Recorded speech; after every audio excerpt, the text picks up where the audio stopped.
गजानन जी मेरे घर में पधारो, घर में पधारो गजानन जी मेरे घर में पधारो। रिद्धि सिद्धि लेके आगड़ राजा मेरे घर में पधारो। राम जी आना लक्ष्मण जी आना, राम जी आना लक्ष्मण जी आना, संग में सीता मैया आना मेरे घर में पधारो, घर में पधारो गजानन जी मेरे घर में पधारो। रिद्धि सिद्धि लेके आगड़ राजा मेरे घर में पधारो। ब्रह्मा जी आना विष्णु जी आना, ब्रह्मा जी आना विष्णु जी आना, संग में भोले शंकर लाना मेरे घर में पधारो, घर में पधारो गजानन जी मेरे घर में पधारो। रिद्धि सिद्धि लेके आगड़ राजा मेरे घर में पधारो। लक्ष्मी जी आना गौरी जी आना, लक्ष्मी जी आना गौरी जी आना, संग में सरस्वती आना मेरे घर में पधारो, घर में पधारो गजानन जी मेरे घर में पधारो।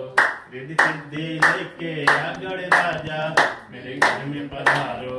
विघ्न को हरेना मंगल करना, विघ्न को मंगल करना, कारज शुभ करे जाना मेरे घर में पधारो, घर में पधारो गजानन जी मेरे घर में पधारो। रिद्धि सिद्धि लेके आगड़ राजा मेरे घर में पधारो। राम जी आना लक्ष्मण जी आना, राम जी आना लक्ष्मण जी आना, संग में सीता मैया आना मेरे घर में पधारो, घर में पधारो गजानन जी मेरे घर में पधारो। ओम बोलो संबिकाभ्याम नमः। चढ़ा दो।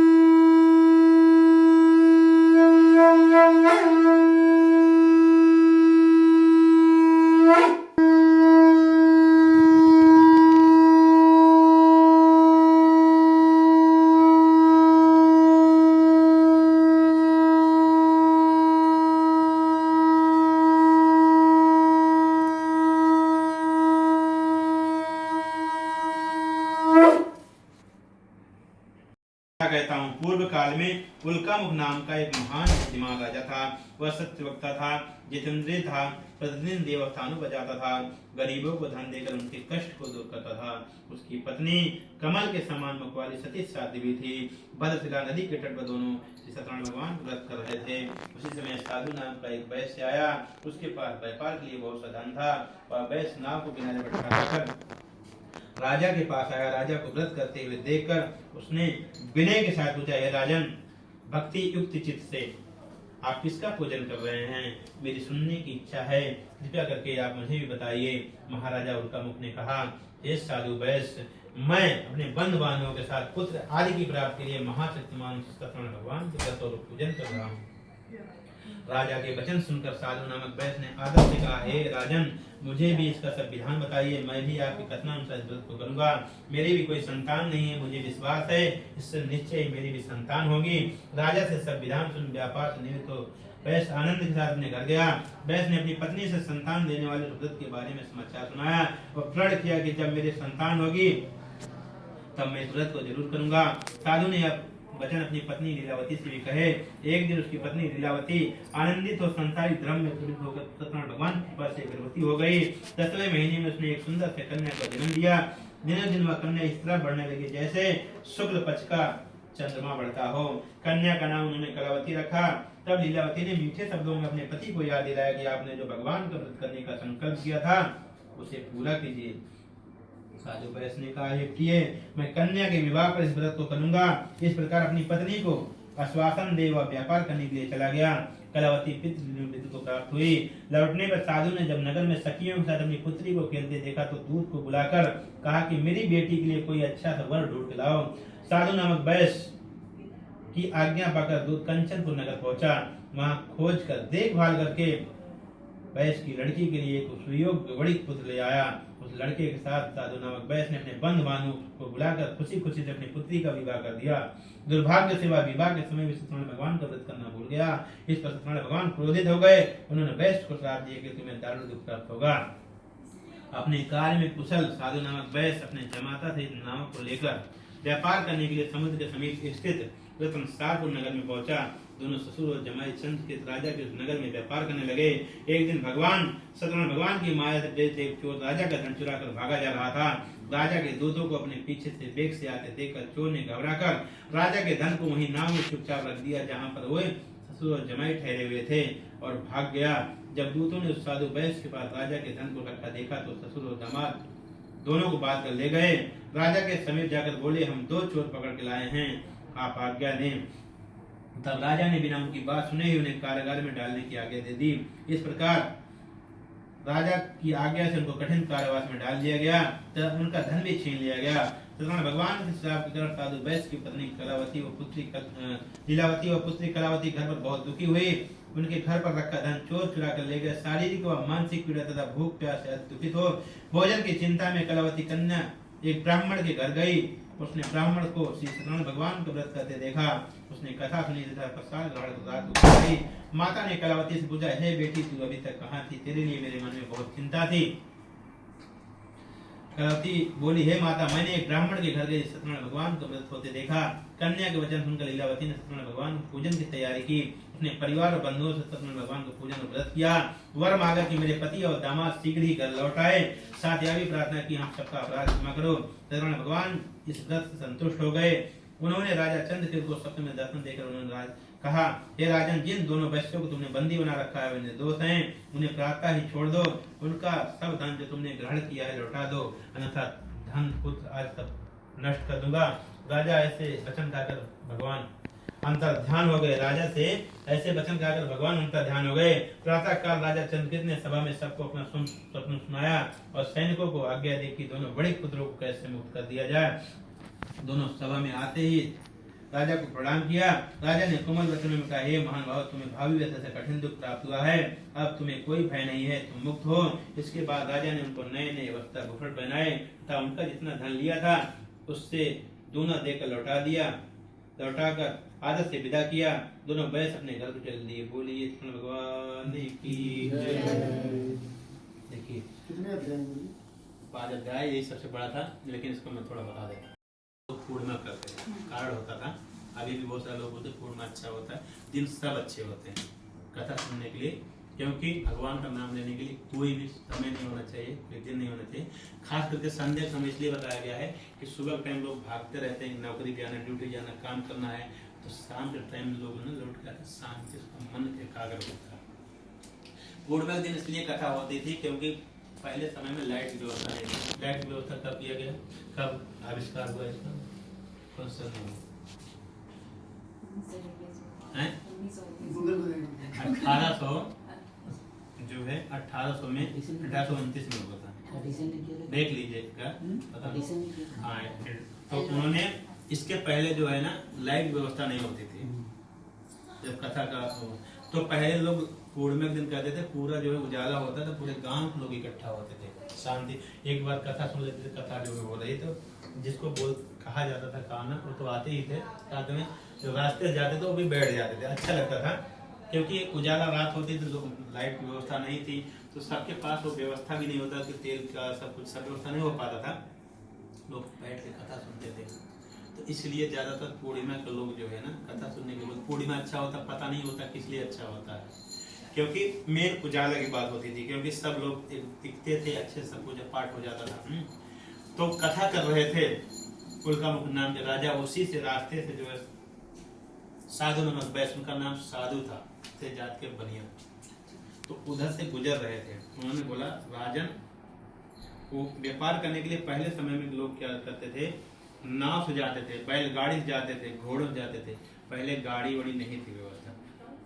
तो नाव से गए वहां व्यापार करने के लिए, तो देखा जैसे नाव खड़ी करके गए, उनके पास देखा कि राजा जी पूजा कर रहे हैं। उनको पता नहीं था कि किसका पूजा हो रहा है। उन्होंने बोला कि राजन आप किसका पूजन कर रहे हैं, मेरी भी सुनने की बहुत इच्छा है, अच्छा लग रहा है। जैसे आप यहाँ पर बैठे हो, कोई इधर से, अभी तो यहाँ पर घर है कि कोई देख नहीं रहा, अगर बाहर बैठते तो बहुत सारे लोग इकट्ठा होते, क्या कर रहे हैं। उन्होंने पूछा आप किसका पूजन कर रहे हैं राजन। उन्होंने बोला हम सत्यनारायण भगवान का पूजन कर रहे हैं। तो बोले इसका फल क्या है, इसका विधान क्या है, क्या क्या सामान लगता है, कैसे होता है। उन्होंने बताया सत्यनारायण भगवान की पूजा पाठ करने से कोई भी प्रकार की बाधा है वो दूर हो जाती है, धनहीन को धन की प्राप्ति होती है, कोई पुत्रहीन है जिसको संतान की प्राप्ति नहीं है तो उसको संतान की प्राप्ति होती है, किसी प्रकार का डिप्रेशन टेंशन है, कोई भी प्रकार का मन अशांत चल रहा है, पूजा पाठ करने से शांत अच्छा हो जाता है, हर प्रकार की मनोकामना पूरा हो जाती है। तो बोले कि ये तो बढ़िया है, हमारे पास भगवान ने खूब धन दिया है लेकिन कोई भी संतान नहीं है। बहुत खुश हो गए, बोले हम भी इनके पूजा पाठ करेंगे।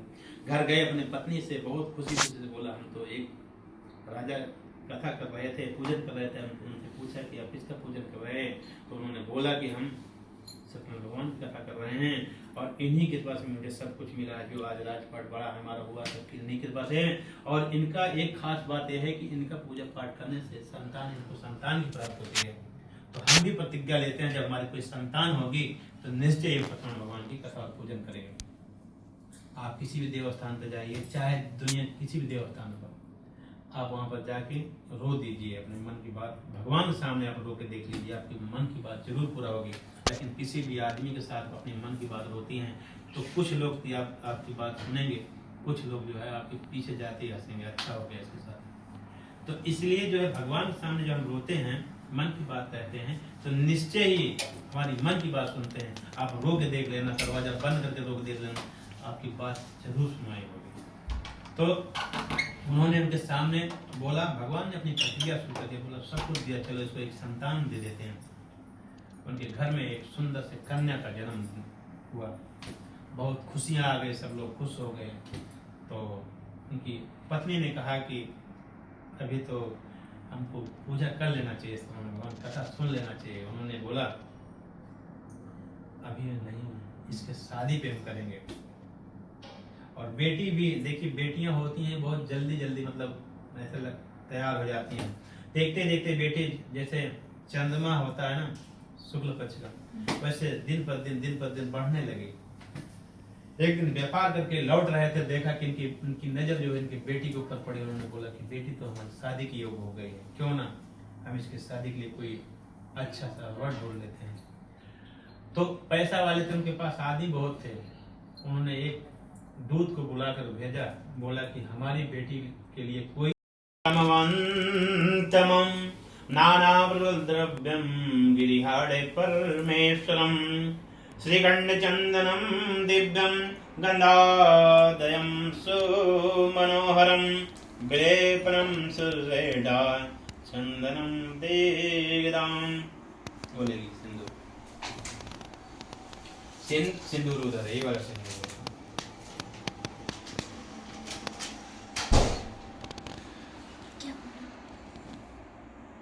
शोभनं रक्तं सौभाग्यं सुखवर्धनं शुभदं कामिदं च सिन्दूरं तेगदाम्। ओम भूर्वासाग्रे संविगाभ्यां नमः। ओम सत्यनारायणाय नमः। सिन्दूरं समर्पयामि। सेडा कुमकुमग्धा सुशोभिता मया निवेदिता भक्ता गिरिहाड़े परमेश्वरम्। पुराणुसार्तान् वेदान् मङ्गलप्रदान् अनिदात् पूजार्थं गिरिहाड़े गणे नायकम्। ओम पूर्वाद्रे संविगाभ्यां नमः। अक्षता सुसेडा कुमकुमग्धा सुशोभिता मया निवेदिता भक्ता गिरिहाड़े परमेश्वरम्।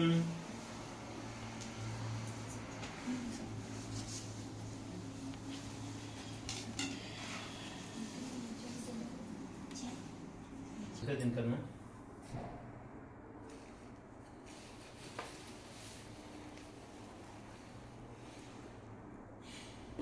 अच्छा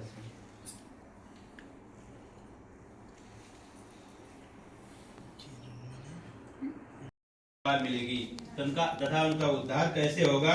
हे मुनसेठ, कोई ऐसा व्रत अथवा तप कहिए जिसके करने से थोड़े ही समय में पुण्य की प्राप्त हो तथा मन वांछित फल भी मिले। ऐसी कथा सुनने की हमारी प्रबल इच्छा है। सर्वशास्त्र ज्ञाता श्री सूत जी ने कहा, हे बैठड़ों में पूज, आप सबने प्राणियों के हित की बात पूछी है। अब मैं उस श्रेष्ठ व्रत को आप लोगों से कहूंगा जिसे नारद जी ने श्री लक्ष्मी नारायण भगवान से पूछा था और श्री लक्ष्मीपति ने मुन श्रेष्ठ नारद जी को बताया था। यह कथा ध्यान से सुने। एक समय योगी राज नारद दूसरों की हित की इच्छा से सभी लोकों में घूमते हुए मृत लोक में आ पहुंचे। यहाँ अनेक योनियों में जन्मे प्राय सभी मनुष्यों को अपने कर्मों के अनुसार अनेक दुखों से पीड़ित देखकर उन्होंने विचार किया कि किस यत्न के करने से निश्चय ही प्राणियों के दुखों का नाश हो सकेगा। ऐसा मन में विचार कर श्री नारद विष्णु लोग गए। वहाँ श्वेत वर्ण और 4 भुजाओं वाले देवों के इस भगवान नारायण, जिनके हाथों में शंख चक्र गदा और पद्म थे तथा वरमाला पहने हुए थे, उनको देखकर उनकी स्तुति करने लगे। नारद जी ने कहा, हे भगवान, आप अत्यंत शक्ति से संपन्न हैं। मन तथा वाणी भी आपको नहीं पा सकती है। आपका आदि मध्य अंत भी नहीं है। आप निर्गुण स्वरूप सृष्टि के कारण भक्तों के दुखों को नष्ट करने वाले हो। आपको मेरा सत सत नमन है। नारद जी से इस प्रकार की स्थिति सुनकर विष्णु भगवान बोले, हे मुनिश्रेष्ठ, आपके मन में क्या है? आपका किस काम के लिए यहाँ आगमन हुआ है? निसंकोच कहें। तब नारद मुनि ने कहा, मृत लोक में सब मनुष्य जो अनेक योनियों में पैदा हुए हैं अपने अपने कर्मों द्वारा अनेक प्रकार के दुखों से दुखी हो रहे हैं। हे नाथ, यदि आप मुझ पर दया रखते हैं तो बताइए कि उन मनुष्यों के सब दुख थोड़े से प्रयास से कैसे दूर हो सकते हैं। विष्णु भगवान ने कहा, हे नारद, मनुष्यों की भलाई के लिए तुमने बहुत ही उत्तम प्रश्न किया है। जिस व्रत के करने से मनुष्य मोह से छूट जाता है वह व्रत मैं तुमसे कहता हूँ। सुनो, बहुत पुण्य देने वाला, स्वर्ग तथा मृत लोक दोनों में दुर्लभ एक उत्तम व्रत है जो आज मैं प्रेम बस होकर तुमसे कहता हूँ। श्री सत्यनारायण भगवान का यह व्रत विधि विधान पूर्वक संपन्न करके मनुष्य इस धरती पर शुद्ध होकर मरने पर मोक्ष को प्राप्त होता है। विष्णु भगवान के वचन सुनकर नारद मुनि बोले, हे भगवान, उस व्रत का फल क्या है? क्या विधान है? इससे पहले किसने इस व्रत को किया है और किस दिन इस व्रत को करना चाहिए? कृपया करके मुझे विस्तार से बताइए। विष्णु भगवान ने कहा, हे नारद, दुख शोक आदि को दूर करने वाला यह व्रत सब स्थानों पर विजय दिलाने वाला है। भक्ति और श्रद्धा के साथ किसी भी दिन मनुष्य सत्यनारायण भगवान की संध्या के समय ब्राह्मण और बंधुओं के साथ धर्म प्राण होकर पूजा करे। भक्ति भाव से नैवेद्य केले का फल, शहद, घी, शक्कर अथवा गुड़, दूध, गेहूं का सब लेकर भगवान को अर्पित करे। बंद बांधव से ब्राह्मण को भोजन कराए, स्वयं भोजन करे, आत्म कीर्तन आदि का आयोजन करता हुआ समय व्यतीत करे। इस तरह जो मनुष्य करेगा उसका निश्चय ही हर मनोरथ जरूर पूरा होगी। इसलिए विशेष रूप से कलिकाल में मृतलोक में यही एक लघु और आसान उपाय है जिससे कम समय में और कम धन में प्रत्येक जीव को महान पुण्य की प्राप्त हो सकती। बोलिए भगवान की जय। श्रीमन्नारायण नारायण हरे हरे, भजमन नारायण नारायण हरे हरे, श्रीमन्नारायण नारायण हरे हरे, भजमन नारायण नारायण हरे हरे। प्रेम से बोलिए भगवान की जय। सब भक्तन की जय, सब संतन की जय, आज के आनंद की जय।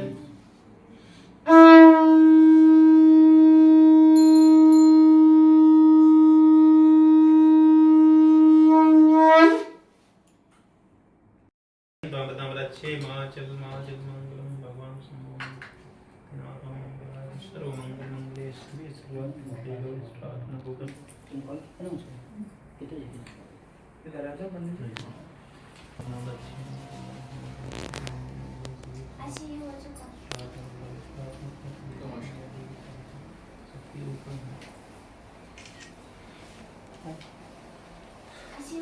इसको भी लगा दीजिए पंडित जी। किसमें?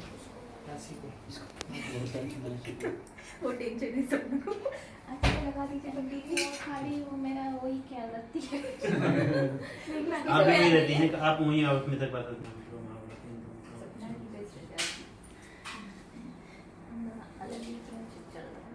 मन में विचार चल रहा तो हो जाएगा जल्दी। नहीं चल रहा है। वही प्रॉब्लम है। विचार हो जाएगा। ठीक है। ब्राह्मण यह सब मुझसे कहो, मैं सुनना चाहता हूँ। दरिद्र ब्राह्मण ने कहा, मैं निर्धन ब्राह्मण हूँ, भिक्षा के लिए विधि पर मारा मारा फिरता हूँ। हे भगवान, यदि इससे छुटकारा पाने का कोई उपाय जानते हैं तो कृपा करके मुझे बताइए, मैं आपकी शरण में हूँ। ब्राह्मण को रूप धारण करने वाले श्री विष्णु भगवान ने कहा, हे ब्राह्मण, श्री सत्यनारायण भगवान मनोवांछित फल देने वाले हैं, इसलिए तुम उनका पूजन करो, जिसके करने से मनुष्य सब दुखों से मुक्त हो जाता है। इसी के साथ दरिद्र ब्राह्मण को व्रत का सारा विधान बतलाकर बूढ़े ब्राह्मण का रूप धारण करने वाले सत्यनारायण भगवान अंतर ध्यान हो गए। जिस व्रत को वृद्ध ब्राह्मण ने बतलाया है, मैं उसको अवश्य करूंगा, यह निश्चय कर दरिद्र ब्राह्मण घर चला गया। परंतु उस रात दरिद्र ब्राह्मण को नींद नहीं आई। अगले दिन वह जल्दी उठा और श्री सत्यनारायण भगवान का व्रत करने का निश्चय कर भिक्षा मांगने के लिए चल दिया। उस दिन उसको भिक्षा में बहुत सा धन मिला, जिससे उसने पूजा का सब सामान खरीदा और घर आकर अपने बंधु बांधवों के साथ भगवान श्री सत्यनारायण भगवान को व्रत किया। इसके करने से वह दरिद्र ब्राह्मण सब दुखों से छूटकर अनेक प्रकार के संपत्तियों से हो गया। उस समय से वह विप्र मान समझ रहे ब्राह्मण हर महीने व्रत करने लगा। सत्यनारायण भगवान के व्रत को जो शास्त्र विधि के अनुसार श्रद्धा पूर्वक करेगा, वह सब पापों से छूटकर मोक्ष को प्राप्त होगा। आगे जो मनुष्य विधि सत्यनारायण भगवान का व्रत करेगा, वह सब दुखों से छूट जाएगा। इस तरह नारद जी से सत्यनारायण भगवान का कहा हुआ व्रत मैं तुमसे कहता हूँ। हे विप्रो, अब आप और क्या सुनना चाहते हैं, मुझे बताएं। ऋषियों ने कहा, हे मुनीश्वर, संसार में इस विप्र से सुनकर किस किस ने इस व्रत को किया है, हम सब सुनना चाहते हैं। इसके लिए हमारे मन में बहुत ही श्रद्धा है। श्री सूत जी ने कहा, हे मुनियों, जिस जिस प्राणी ने इस व्रत को किया है, उन सब की कथा सुनो। एक समय वह ब्राह्मण धन और ऐश्वर्य के अनुसार बंधु बांधवों के साथ अपने घर व्रत कर रहा था। उसी समय एक लकड़ी बेचने वाला बूढ़ा व्यक्ति वहां आया। उसने सिर पर रखा लकड़ियों का गट्ठर बाहर रख दिया और विप्र के महाकाल में चला गया। प्यास से दुखी प्रहलाद ने विप्र को व्रत करते देखा, वह प्यास को भूल गया। उसने विप्र को नमस्कार किया और पूछा कि हे विप्र, आप किसका पूजन कर रहे हैं? इस व्रत को करने से क्या फल मिलता है? कृपया करके मुझे भी बताइए। ब्राह्मण ने कहा, सभी मनोकामनाओं को पूरा करने वाला श्री सत्यनारायण भगवान का व्रत है। इन्हीं की कृपा से मेरे यहाँ धन और धान आदि की वृद्धि हुई है। विप्र से इस व्रत के बारे में जानकर लकड़हारा बहुत ही प्रसन्न हुआ। भगवान की श्रृंखला में चले और भोजन करने के बाद अपने घर को चला गया। अगले दिन लकड़हारा ने अपने मन में संकल्प किया कि आज गांव में लकड़ी बेचने से जो भी धन मिलेगा, उससे भगवान का उत्तम व्रत करूंगा। यह मन में विचार कर और लकड़हारा लकड़ियों का गट्ठर अपने सिर पर रखकर जिस नगर में धनवान लोग रहते थे, ऐसे सुंदर नगर में गया। उस दिन उसे लकड़ियों का दाम पहले से 4 गुना ज्यादा मिला। तब वह बूढ़ा लकड़हारा प्रसन्न होकर पके केले, शक्कर, दूध, दही, घी सब लेकर भगवान को अर्पित कर सामग्री लेकर अपने घर गया। अपने बंधु बांधवों को बुलाकर विधि विधान के साथ भगवान को पूजन और व्रत किया। उस व्रत के प्रभाव से वो बूढ़ा लकड़हारा धन, पुत्र आदि हुआ और संसार के समस्त सुख भोगकर वैकुंठ को चला गया। बोलिए सत्यनारायण भगवान की जय। श्रीमन्नारायण नारायण हरि हरि, श्रीमन्नारायण नारायण हरि हरि, श्रीमन्नारायण नारायण हरि हरि, श्रीमन्नारायण नारायण हरि हरि। प्रेम से बोलिए सत्यनारायण भगवान की जय। सब भक्तन की जय, सब संतन की जय, आज के आनंद की जय।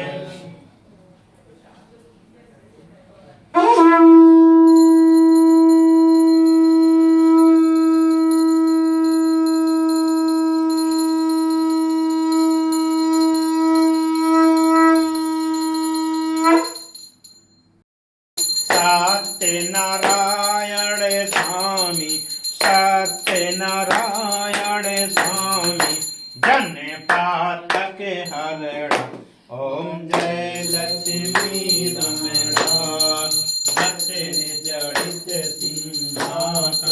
अद्भुत छवि राजे स्वामी अद्भुत छवि राजे नारद करत निरंजन नारद करत निरंजन घंटा ध्वनि बाजे ओम लक्ष्मी रमणा संकट बारे कलि कारण द्विज को दर्श दियो स्वामी द्विज को दर्श दियो बूढ़ो ब्राह्मण बनिकर बूढ़ो ब्राह्मण बनिकर कंचन महल की ओम जय लक्ष्मी रमणा दुर्बल वीर कठारो इन पर कृपा करी स्वामी इन पर कृपा करी चंद्रचूड़ एक राजा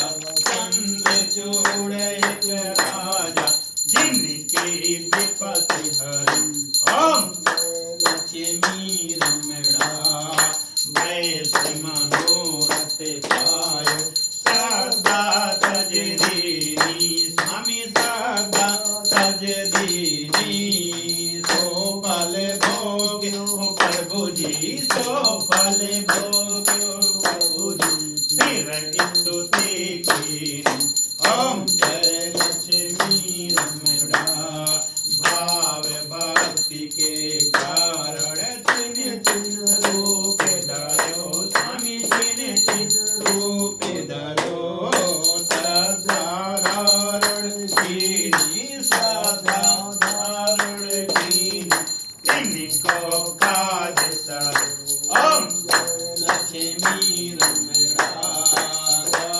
बाल तमराज वन में भक्ति करी स्वामी वन में भक्ति करी मन वांछित फल दीनो मन वांछित फल दीनो दीन दयाल हरि ओम जय लक्ष्मी रमणा चढ़ते प्रसाद सभाया कदली फल मेवा स्वामी कदली फल मेवा धूप दीप तुलसी से धूप दीप तुलसी से राजी सतदेव ओम लक्ष्मी रमणा श्री सत्यनारायण स्वामी आरती जो कोई जय गावे स्वामी प्रेम सहित गावे कहत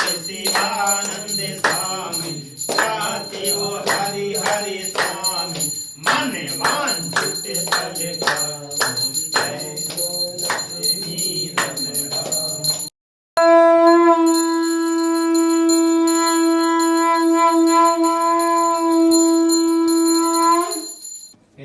मैं एक और कथा कहता हूँ सुनो। प्रजा पालन में लीन तुंगुदज नाम का एक राजा था। उसने भगवान सतदेव का प्रसाद त्याग कर बहुत ही दुख प्राप्त किया। एक समय राजा वन में वन पशुओं को मारकर वट के वृक्ष के नीचे आया। वहां उसने ग्वालों को भक्ति भाव से बंद बांधो भगवान का पूजन करते देखा, परंतु राजा देखकर न तो अभिमान वश वहां गया और न ही सतदेव भगवान को नमस्कार किया। जब ग्वालों ने भगवान का प्रसाद के सामने रखा तो वह प्रसाद त्याग कर अपने नगर को चला गया। नगर में पहुंचकर उसने देखा कि सब कुछ नष्ट हो गया है। वह समझ गया कि यह सब भगवान सतदेव ने किया है। तब वह उसी स्थान पर वापस आया और ग्वालों के समीप गया, विधि पूर्वक पूजन का प्रसाद खाया। तो भगवान की कृपा से सब कुछ पहले जैसा हो गया और दीर्घ काल तक सुख भोगकर मरने पर स्वर्गलोक को चला गया, जो मनुष्य परम दुर्लभ करेगा। तथा भगवान की कृपा से धन धान की प्राप्त होगी, बंदी बंधन से मुक्त हो जाता है, निर्भय हो जाता है, संतानहीन को संतान की प्राप्त होती है तथा सब मनोरथ पूरा होकर अंत में वैकुंठ धाम को चला जाता है। जिन्होंने पहले इस व्रत को किया है अब उनके दूसरे जन्म की कथा भी सुनिए। सतानंद नामक जिस ब्राह्मण ने व्रत किया, जिसने सुदामा के रूप में जन्म लेकर श्री कृष्ण की भक्ति कर मोक्ष प्राप्त किया, उनका मुख नाम के महाराजा बने। रंगनाथ के पूजन की मृत्यु के बाद वैकुंठ धाम को चले गए। साधु नामक वैष्णव सतपथ के राजा बनकर अपने पुत्र को आदि से चीरकर मोक्ष को प्राप्त किया। वह भी इसी व्रत का फल था। इस तरह महाराजा तुंग मनु बने। जिन्होंने बहुत से लोगों की भगवान की भक्ति में लीन कराकर मोक्ष को प्राप्त किया। लकड़हारा भील अगले जन्म में गुनामुख निषाद राजा बना, जिसने भगवान राम के छड़ों की सेवा कर मोक्ष को प्राप्त किया। बोलिए भगवान की जय। श्रीमन्नारायण नारायण हरि हरि, भजमन नारायण नारायण हरि हरि, भजमन नारायण नारायण हरि हरि, श्रीमन्नारायण नारायण हरि हरि। प्रेम से बोलिए भगवान की जय। सब भक्तन की जय, सब संतन की जय, आज के आनंद की जय। अभी 5 अध्याय पूरा हो गया, खड़े हो सकते हैं। आरती की तैयारी दिया ये दूसरा ले लो नहीं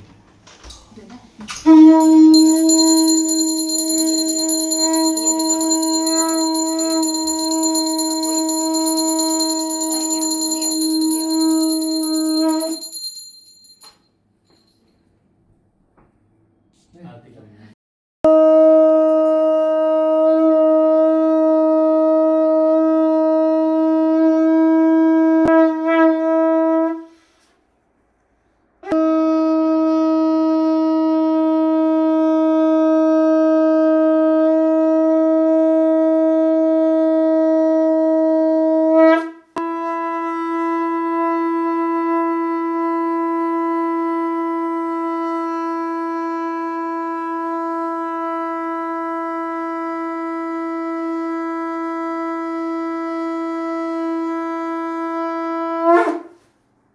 राजनी मध्यवाणी उत्तर भूषणम समर्पण इधर भी ऊपर ठीक है सही। अभी आप लोग जो है अगर उठना है तो उठ जाइए और नवग्रह पे सभी का टीका लगा दीजिए। मान चल रहा मत करो तो टेंशन दे देते, दूसरा कमजोर रहते तो कैसे। हाँ शतम सौभाग्यम सुखवादम सुखदम कामदम चा सिंदूरम तेराम अच्छदासु सेड़ा कुंकुमादासु विदा मया निवेदिता भक्ता गिरिहाड़ परमेश्वरम माल्यादीन सुगंधीन माल्यादीन प्रभो मया हिताड़ कुर्बाणी पूजा दंपतिगदाम। मिठाई ना सब एक प्लेट में निकाल के थोड़ा बाद में उठाने में दिक्कत होगी, ऐसे ही चढ़ा दो एक एक। सर्गराखंड गद्दान दधि दांचाहारं भक्ष भोज्यं नैवेदं समर्पयामि निदान्तयानियं मद्देवानियं उत्तरभोजनं समर्पयामि। जल से आचमन कर दीजिए।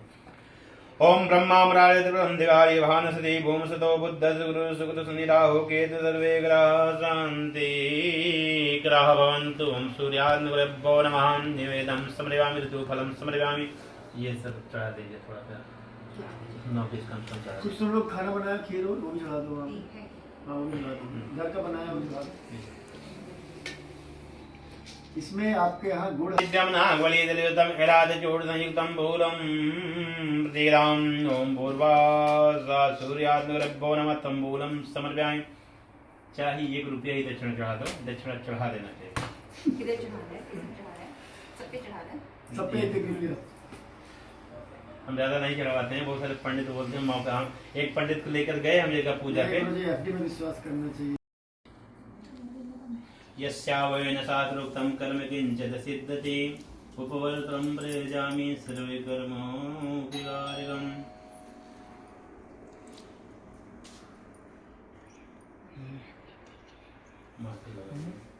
देवता से प्रार्थना करेंगे हमारे घर में किसी कोई बाधा कोई समस्या है तो कृपा करके हमारे घर में सुख शांति प्रदान करना।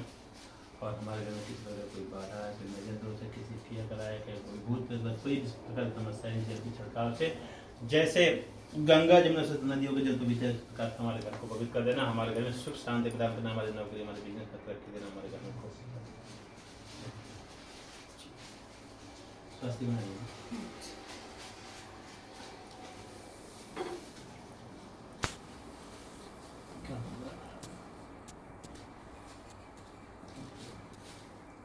ठंडी में नहीं है, कल चढ़ा दीजिए। आप आप दोनों उधर खलते रह दीजिए, आप इधर खलते रह। कहाँ पे है बे?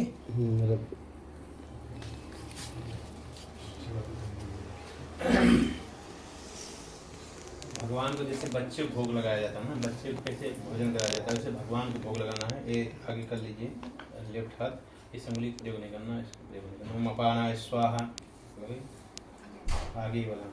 ओम अपानाय स्वाहा, ओम उदानाय स्वाहा, ओम व्यानाय स्वाहा, ओम समानाय स्वाहा। सर्वाखंड खद्दान दद चीर्गदांच आहारं भक्ष भोज्यं नैवेद्यं समर्पयामि।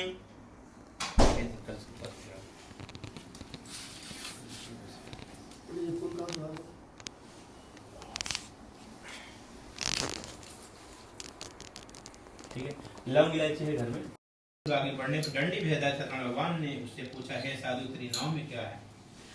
जब ये चलने लगा तो भगवान फिर बार एक बार सोचते हैं कि एक बार देखते इतना दंड दिया गया है तो इसके मन में कुछ अच्छा आया कि नहीं, अच्छी विचार आया कि नहीं, कुछ बदलाव आया कि नहीं। उसने पूछा, हे साधु तेरी नाव में क्या है? अजवानी बड़ी खर्चा हुआ बोला, हे डंडी आप क्यों पूछते हो, क्या धन लेने की इच्छा है? मेरे नाम में तो बेल और पत्ते भरे हैं। वैश्य का कठोर वचन सुनकर डंडी बेदारी से सत्यनारायण भगवान ने कहा, तुम्हारा वचन सत्य हो जाए, जो तुम बोल रहे हो ना वही सत्य हो जाए। ऐसा कहकर वहां से चले गए और कुछ दूर जाकर समुद्र किनारे बैठ गए। दंडी महाराज के जाने के पश्चात वैश्य ने नित्य क्रिया निमित्त होने के बाद नाव को ऊंची उठी देखकर अचंबा किया तथा नाव में बेल पत्ते आदि देखकर मूर्छित और जमीन पर गिर गया। मूर्छा खुलने पर अत्यंत शोक प्रकट होने लगा। तब उसके दामाद ने कहा, आप शोक न करें, डंडी महाराज का श्राप आया था, उनकी शरण में चलना चाहिए, तभी हमारी मनोकामना पूरा होगी। जमात मतलब दामाद के वचन सुनकर साधु नामक वैश्य साधु महाराज के पास पहुंचा और अत्यंत भक्ति भाव से प्रणाम करके बोला, मैंने जो आपसे असत्य वचन कहे थे उसके लिए मुझे क्षमा करें। ऐसा कहकर वो महान शोकातुर रोने लगा। तब दंडी भगवान बोले, हे बड़ी पुत्र, मेरी आज्ञा से तुझे बार बार दुख प्राप्त हुआ है, तो मेरी पूजा से विमुख हुआ है। साधु नामक वैश्य ने कहा, हे भगवान, आपकी माया से ब्रह्मा आदि देवता भी आपके रूप को नहीं जान पाते, तब मैं अज्ञानी भला कैसे जान सकता हूँ? आप प्रसन्न हो जाइए, मैं अपने सामर्थ्य के अनुसार आपकी पूजा करूंगा, मेरी रक्षा करो और पहले के समान मेरे नौका को धन से भर दो। उसके भक्ति युक्त वचन सुनकर श्री सत्यनारायण भगवान प्रसन्न हो गए और उसकी इच्छा अनुसार वर देकर अंतर ध्यान हो गए। तब ससुर और दामाद दोनों नाव पर आकर देखा कि नाव धन से भरी हुई है। फिर वह भगवान सत्यनारायण भगवान के पूजन कर साथियों सहित अपने नगर को चला गया। जब वह अपने नगर के निकट पहुंचा तो उसने दूत को अपने घर भेजा। दूत ने साधु नामक वैश्य के घर जाकर उसकी पत्नी को नमस्कार किया और कहा कि आपके पति और दामाद इस नगर के समीप आ गए हैं। लीलावती और उसकी कन्या कलावती उस समय भगवान का पूजन कर रही थी। दूत का वचन सुनकर साधु की पत्नी ने बड़े हर्ष के साथ सदैव भगवान का पूजन पूरा किया और अपनी पुत्री से कहा, मैं अपने पति के दर्शन को जाती हूँ, तू कार्य पूरा करके जल्दी आ जाना।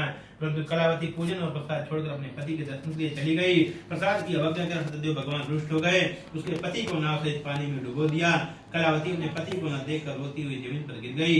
नौका को डूबा तथा कन्या को रोती हुई देखकर साधु नामक वैश्य दुखित हो बोला, हे प्रभु, मुझसे या मेरे परिवार से जो भी भूल हुई है उसे क्षमा करें। उसके दीन वचन सुनकर सत्यदेव भगवान प्रसन्न हो गए। आकाशवाणी हुई, है वैश्य, तेरी कन्या मेरा प्रसाद छोड़कर आई है, इसलिए उसका पति अदृश्य हुआ है। यदि वह घर जाकर प्रसाद खाकर लौटे तो उसका पति जरूर मिलेगा। आकाशवाणी सुनकर कलावती ने घर पहुंचकर प्रसाद खाया, फिर आकर देखा उसके पति को दर्शन किए। उसके पश्चात साधु वैश्य ने बंधु बांधवों को बुलाकर विधि पूर्वक पूजन किया। इस लोक का शुभ होकर अंत में स्वर्ग लोक को चला गया। बोलिए सत्यनारायण भगवान की जय। श्रीमन नारायण नारायण हरे हरे, श्रीमन नारायण नारायण हरे हरे, श्रीमन नारायण नारायण हरे हरे, भजमन नारायण नारायण हरे हरे। प्रेम से बोलिए सत्यनारायण भगवान की जय। पंचम अध्याय। तो भले हमारे पास पहले व्यवस्था ना हो, लेकिन जब हम विचार बना लेते हैं तो विचार जैसे बनाते हैं वैसे भगवान हमको निश्चय ही हमारे विचार को पूरा करते हैं। जो हम सोचते भगवान व्रत करेंगे, सबको बुलाएंगे, भोजन कराएंगे, सब भले कम पैसा हो लेकिन पैसे की व्यवस्था हो जाती है।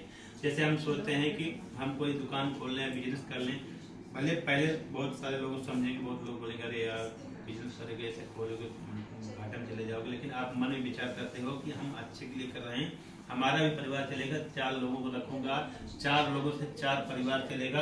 उनके घर में किसी की 5 फैमिली है, किसी की 10 है, किसी की 4 है, किसी के उनके साथ में गाय भैंस बकरी सभी पाल रखे हैं, उनका भी सब कुछ चलेगा। तो हम जब अच्छी सोच रखते हैं तो भगवान निश्चय हमारे जो मन में चल रहा होता है, हमारी मनोकामना जरूर पूरा करते हैं। तो इसी प्रकार से देखो, लकड़हारा ने अपने मन में विचार किया, तो लकड़ी बेचने पहले ज्यादा था तो उसका उतना बिक्री नहीं होती थी। लेकिन जब उसने अपने मन में विचार किया तो उसी जगह पर गया जहाँ पर धनवान लोग रहते थे, उसका जो लकड़ियों का दाम पहले से ज्यादा रेट में, यानी 4 गुना रेट में वही बिक गया। बोलिए कृष्ण भगवान की जय। श्री सूर्य जी ने कहा है, मया हिताड़ पुष्पाणि पूजार्थं प्रतीगताम्। ओम भूर्भुवस्सुरेतमिकाभ्यां नमः। ओम सत्यनारायणाय नमः। पुष्पं समर्पयामि। जहाँ पर उनका चरण है ना, वहाँ पर त्वमेव विद्यार्थं त्वमेव सर्वं मद्देव देव। आह्वानं न जानां विसर्जनं, पूजां च न जानां क्षमस्व परमेश्वरं। मंत्रहीनं क्रियाहीनं भक्तहीनं सुरेश्वरं, यद् पूजितं महादेव परपूर्णं तदस्तु मे। पापोऽहं पापो कर्महं पापात्मना पापसंभवा, त्राहि मां पुण्डरीकाचा सर्वपापहरो भव। गुरुर्ब्रह्मा गुरुर्विष्णु गुरुर्देवो महेश्वरः, गुरुर्साक्षात् परब्रह्म तस्मै श्री गुरुवे नमः।